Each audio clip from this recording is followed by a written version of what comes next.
Welcome to തുമ്പി creations. പ്രമുഖ മതപണ്ഡിതനും സൂഫി വര്യനുമായ ഹസനുൽ ബസരി റളിയല്ലാഹു അൻഹുവിന്റെ അടുത്ത് ഒരു സ്ത്രീ വന്നു പറഞ്ഞു, അല്ലയോ മഹാനെ, എന്റെ മകൾ മരണപ്പെട്ടിരിക്കുന്നു, എനിക്കവളെ സ്വപ്നത്തിൽ കാണണം. അദ്ദേഹം പറഞ്ഞു, നിങ്ങൾ 4 റക്അത്ത് നിസ്കരിക്കുക. ഓരോ റക്അത്തിലും ഫാത്തിഹയ്ക്ക് ശേഷം തക്കാസുർ സൂറത്ത് ഓതുക.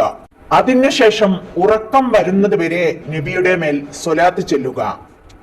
ആ സ്ത്രീ ആ മഹാൻ പറഞ്ഞതുപോലെ 4 റക്അത്ത് സുന്നത്ത് നിസ്കരിച്ചു, നബിയുടെ മേൽ സ്വലാത്ത് ചൊല്ലി പറഞ്ഞതുപോലെ ഒക്കെ ചെയ്തു.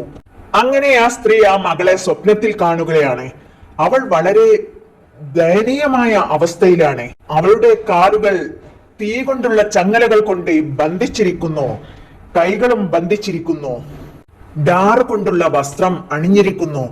ഈ ദയനീയ രംഗം കണ്ട് ആ സ്ത്രീ ഉറക്കത്തിൽ നിന്നും ഞെട്ടിയുണർന്നു.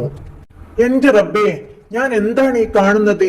എന്റെ മകൾ ഈ രൂപത്തിൽ ശിക്ഷ അനുഭവിക്കാൻ എന്തായിരിക്കും കാരണം? അവർ വേഗം നേരം പുലർന്നപ്പോൾ ഹസനുൽ ബസ്രി റളിയല്ലാഹു അൻഹുവിനെ തേടിപ്പോയി. ആ മഹാൻ പറഞ്ഞു, നിങ്ങൾ മകളുടെ പേരിൽ ദാനധർമ്മം ചെയ്യൂ, ചിലപ്പോൾ അള്ളാഹു അവൾക്ക് മാപ്പ് നൽകിയേക്കാം. അന്ന് രാത്രി ഹസനുൽ ബസ്രി റളിയല്ലാഹു അൻഹു ഉറങ്ങുന്ന സമയത്ത് സ്വപ്നം കണ്ടു. അതാ സുന്ദരിയായ ഒരു സ്ത്രീ സ്വർഗീയമായ ആരാമത്തിലൂടെ വിലസുന്നു. പ്രകാശിക്കുന്ന കിരീടവും അതിമനോഹരമായ വസ്ത്രങ്ങളും അണിഞ്ഞ് ആ സുന്ദരി ഹസനുൽ ബസ്രിയുടെ അടുത്ത് ചെന്നിട്ട് പറഞ്ഞു, അല്ലയോ മഹാനെ, താങ്കൾ എന്നെ അറിയുമോ? താങ്കൾ സ്വലാത്ത് ചെല്ലാൻ ഏൽപ്പിച്ച ആ സ്ത്രീയുടെ മകളാണ് ഞാൻ. മഹാൻ തിരിച്ചു ചോദിച്ചു, നിന്റെ ഉമ്മ എന്റെ അടുത്ത് പറഞ്ഞത് നീ ഇങ്ങനെ ഒരു അവസ്ഥയിലല്ലല്ലോ. ഉമ്മ പറഞ്ഞതുപോലെ തന്നെയായിരുന്നു എന്റെ അവസ്ഥ.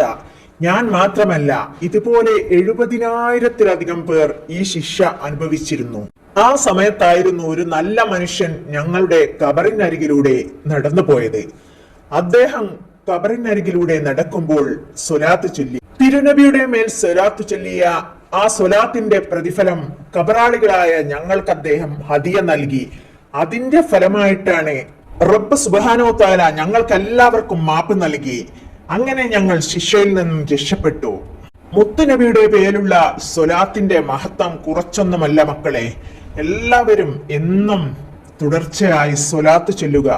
അബൂബക്കർ സിദ്ദീഖ് റളിയല്ലാഹു അൻഹു പറയുന്നു, നബി സല്ലല്ലാഹു അലൈഹി വസല്ലമ പറഞ്ഞു, ഒരു കിതാബിൽ ഒരാൾ എന്റെ മേലുള്ള സ്വലാത്ത് എഴുതിയാൽ ആ കിതാബിൽ എന്റെ പേര് അവശേഷിക്കുന്ന കാലം അത്രയും മലക്കുകൾ അവനു വേണ്ടി പാപമോചനം തേടുന്നതാണ്. അലി റളിയല്ലാഹു അൻഹു പറയുന്നു, മുത്തുനബി പറഞ്ഞു, പ്രാർത്ഥനയുടെയും ആകാശത്തിന്റെയും ഇടയ്ക്ക് ഒരു മറ തടസ്സമായി നിൽക്കുന്നതാണ്. മുത്തുനബി സല്ലല്ലാഹു അലൈഹി വസല്ലമയുടെയും കുടുംബത്തിന്റെയും മേൽ സ്വലാത്ത് ചൊല്ലിയാൽ ആ പ്രാർത്ഥന മറഭേദിച്ച് മുകളിലേക്ക് പ്രവേശിക്കുന്നു. സ്വലാത്ത് ചൊല്ലുന്നില്ലെങ്കിൽ പ്രാർത്ഥന മുകളിലേക്ക് പോവാതെ തിരിച്ചു വരുന്നു. സ്വലാത്തിന്റെ മഹത്വം എത്രത്തോളമാണെന്ന് പറഞ്ഞാൽ തീരില്ല, അത്രയുമുണ്ട്. Thanks for watching.